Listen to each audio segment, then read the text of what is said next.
நஹ்மதுஹு வ நுஸல்லி அலா ரசூலிஹில் கரீம். கண்ணியத்திற்குரிய அல்லாஹ் தஆலாவின் நல்லடியார்களே, தினம் ஒரு தகவல் என்ற அடிப்படையிலே சில தகவல்களை நாம் பார்த்து வருகின்றோம். அந்த அடிப்படையிலே மனிதர்கள் அனைவரும் தவிர்ந்து கொள்ள வேண்டிய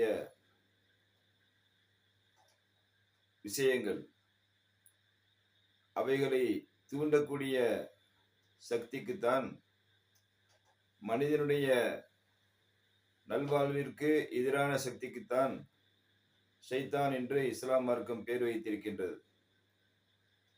அந்த ஷைத்தானை பற்றிய சில தகவல்களை நாம் தெரிந்து கொள்ளும் பொழுது, அவனுக்கு இன்பமானதிலிருந்து நாம் ஒதுங்கிவிடும் பொழுது, அல்லாஹ் தஆலாவிற்கு இன்பமான காரியங்களை செய்யக்கூடியவர்களாக மாறிவிடுகின்றோம்.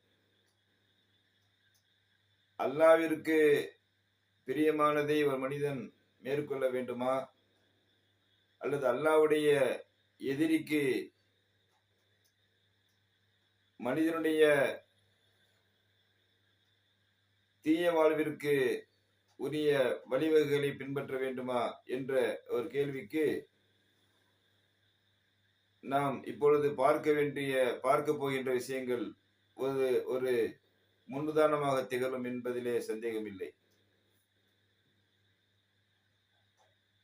எது அல்லாஹ்விற்கு பிடித்தமானதோ அது ஷைத்தானிற்கு எதிரானது, எது ஷைத்தானுக்கு எதிரானதோ அது அல்லாஹ்விற்கு பிடித்தமானது. அந்த அடிப்படையிலே ஷைத்தான் என்பவன் யார் என்று அறிமுகப்படுத்தும் பொழுது, சுவர்க்கத்திலிருந்து அவன் வெளியேற்றப்படுவதற்கு முன்பு அவனுடைய பெயர் ஹாரிஸ் என்பதாகவும், அவனுடைய பட்டப்பெயர் அபு முர்ரா என்பதாகவும் சொல்லப்படுகின்றது. இன்றைக்கு நபி ஆதம் அலைஹிஸ்ஸலாம் அவர்களுக்கு அவன் சஜதா செய்வதற்கு, பணிவை தெரிவிப்பதற்கு மறுத்தானோ, அப்பொழுது அவனுக்கு இப்லீஸ் என்ற பெயர் வந்து விடுகின்றது. இப்பொழுது நாம் அந்த இப்லீஸிற்கு பிடித்தமான காரியங்கள் எது, நாம் தவிர்த்து கொள்ள வேண்டிய விஷயங்கள் எது என்று பார்க்கும் பொழுது, அதில் முதலாவதாக நமக்கு சொல்லப்படுவது என்னவென்று சொன்னால், ஒரு மனிதன் இரவிலே தூங்கும் பொழுது தனது ஆடைகளை கட்டி கொண்டு தூங்க வேண்டும், முடிச்சு போட்டுக் கொண்டு தூங்க வேண்டும். முடிச்சு போடப்படாத ஆடைகளாக இருந்தால் முடிச்சு போட்டு தூங்க வேண்டும்.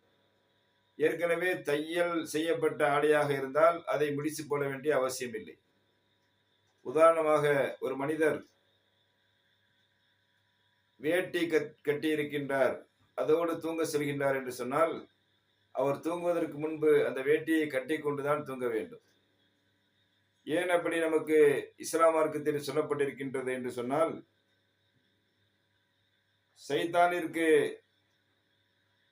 எந்த ஆடை அவிழ்த்திவிடப்பட்ட நிலைமையிலே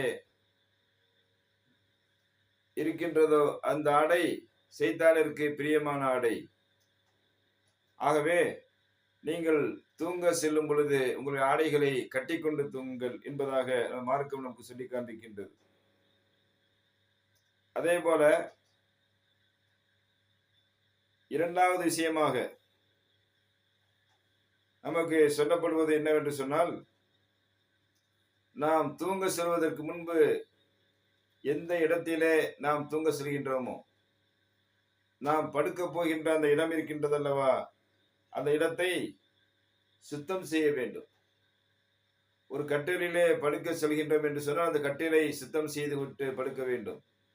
அதில் போடப்பட்டிருக்கின்ற படுக்கை விரிப்புகளை உதறி சுத்தம் செய்ய வேண்டும் என்று மார்க்கம் நமக்கு சொல்லி காண்பிக்கின்றது. என்று சொன்னால், எந்த கட்டிலே சுத்தம் செய்யப்படுவதில்லையோ